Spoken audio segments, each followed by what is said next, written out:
This is my mummy. She's gonna record. That's right. And I'll present my mummy. Okay, well. So you're thinking of doing a PhD with 3 children?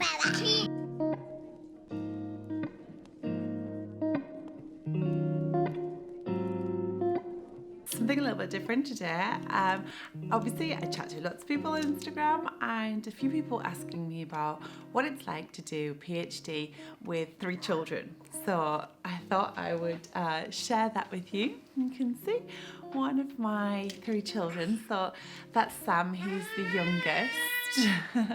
I have 2 other children, my girl who's in school, my middle son who is 2 and floating around somewhere. So I am year 3 of doing a public health PhD, and I started doing my PhD part-time when I was working at the university full-time as an epidemiology and public health lecturer.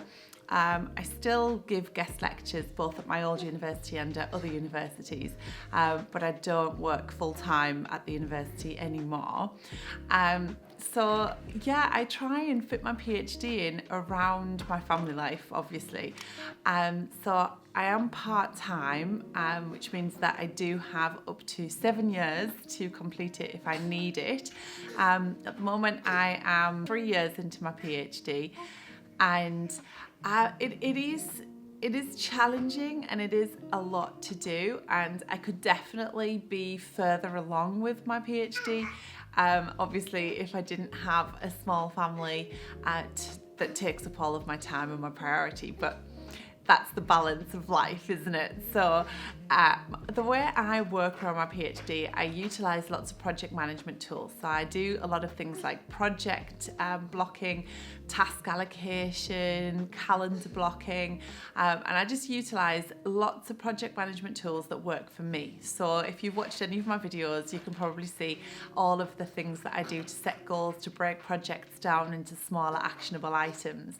And the way I keep on top of my PhD is I have a big project file of everything that I need to do. So my PhD focuses specifically on the context of sugar consumption and sugar tax and public health policy in the UK, and how that impacts on obesity and the obesogenic environment, and a lot of stuff to do with whole systems obesity, and basically how governments can contribute to public health to improve the health and well-being of people and populations, and to try and reduce levels of obesity in adults and children. So it looks at things like marketing and policy changes, taxation, all that kind of thing. So I love it. Public health is my background. Public health is what I'm passionate about. So getting my PhD in public health is obviously a huge deal for me. So, and I think that's one of the most important things that keeps you motivated. If you know your why and if you're passionate about doing something, then you'll find a way to get it done. So yeah, I love my PhD, which really helps.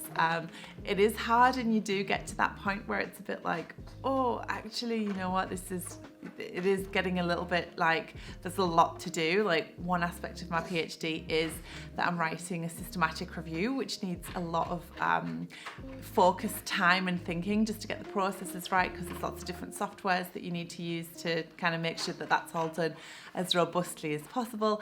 So projects that need concentrated time, like hour after hour after hour, I find more difficult, because getting a couple of hours undisturbed at the PC is pretty much impossible for me at the moment. So those are the areas of the PhD that I struggle with the most. But little bits here and there, like if I've got a spare hour, I could maybe read some papers, or I could write some paragraphs, or I could analyse a little bit of data. So I break the bigger projects down into smaller actions, so that when I've got a spare 10 minutes, 15 minutes, an hour, then I can get on and I can sort of do that kind of thing. I can do those little jobs, so that really helps. Rolling around happily over there. Being good with time management is essential to try and do a PhD, balance a small family, and all the other things that we have to do in our lives. Planning tasks around the things that you know you need to do in the week, and just trying to allocate that little bit of time, making the most of little time pockets. I often try and read some papers if I'm sat in the school playground just waiting for my daughter, I'll try and read some articles on my phone. So time management is really important. I'm here. Hello. Hi. So thank you so much for watching. I really appreciate this. I hope you found it interesting and insightful. Please do subscribe for weekly videos about health, wellness and lifestyle. And I will see you in the next one.